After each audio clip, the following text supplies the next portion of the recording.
i7 ગુજરાતનો અવાજ। નમસ્કાર દર્શક મિત્રો, i7 ન્યૂઝ ગુજરાતીની સાથે હું છું આપની સાથે પાયલ બામભણિયા। તો જોઈએ આજના મહત્વના સમાચાર। આણંદ કોંગ્રેસ સમિતિમાં અમિતભાઈ ચાવડા પ્રદેશ પ્રમુખ દ્વારા પત્રકાર પરિષદ યોજવામાં આવી। પત્રકાર પરિષદમાં અમિતભાઈ ચાવડાએ કર્યા સરકાર પર પ્રહાર। Narendra Sharma, i7 news Gujarati, Anand. ઉપસ્થિત તમામ ઇલેક્ટ્રોનિક્સ અને પ્રિન્ટ મીડિયાના મિત્રોનું હાર્દિક સ્વાગત કરીએ છીએ। આજે એક ઐતિહાસિક દિવસની 20મી વર્ષગાંઠ છે।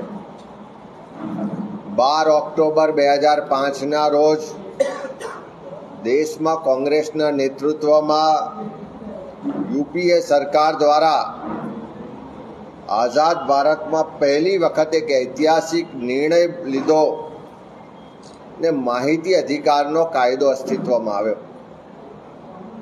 આ દેશમાં કોઈ સામાન્ય માણસને માહિતી મેળવવી એ તો એક મોટું સ્વપ્ન હતું, પણ કોઈ પદાધિકારી હોય, કોઈ મોટો માણસ હોય, એને પણ સરકારી વિભાગોમાંથી બજેટના પૈસા ક્યાં ખર્ચ થાય છે, કઈ યોજનાનો કોણે લાભ લીધો છે, કેટલી અરજીઓ પેન્ડિંગ છે, એ સહિતની તમામ વહીવટી બાબતો, ખર્ચની બાબતોની માહિતી જોઈતી હોય તો આ દેશમાં ચૂંટાયેલા પ્રતિનિધિઓને પણ ખૂબ મુશ્કેલી પડતી હતી ને ઘણીવાર એ કોઈ માહિતીઓ મેળવવા માટે સક્ષમ નહોતા બનતા।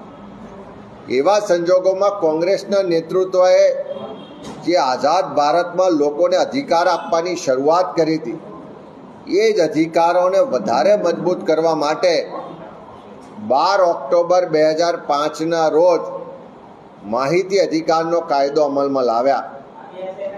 અને એ તો એક શરૂઆત હતી, પણ એ શરૂઆતથી શરૂ કરીને દેશના નાગરિકોને જે એક પછી એક અધિકાર આપતા કાયદાઓ બનાવ્યા, જેમાં ખાસ કરીને રોજગાર અધિકારનો કાયદો, મનરેગા 2005, વન અધિનિયમ 2006, શિક્ષણનો અધિકારનો કાયદો 2009ના વર્ષમાં, એ જ રીતે આખા દેશમાં જે ખેડૂતો હોય એની જમીન અધિગ્રહણ થાય, કોઈ પણ સરકારી પ્રોજેક્ટ કે અન્ય માટે તો એને એનું પૂરતું વળતર મળે એટલા માટે જમીન અધિગ્રહણનો કાયદો અને એના સુધારા પણ 2013માં લાવવામાં આવ્યા।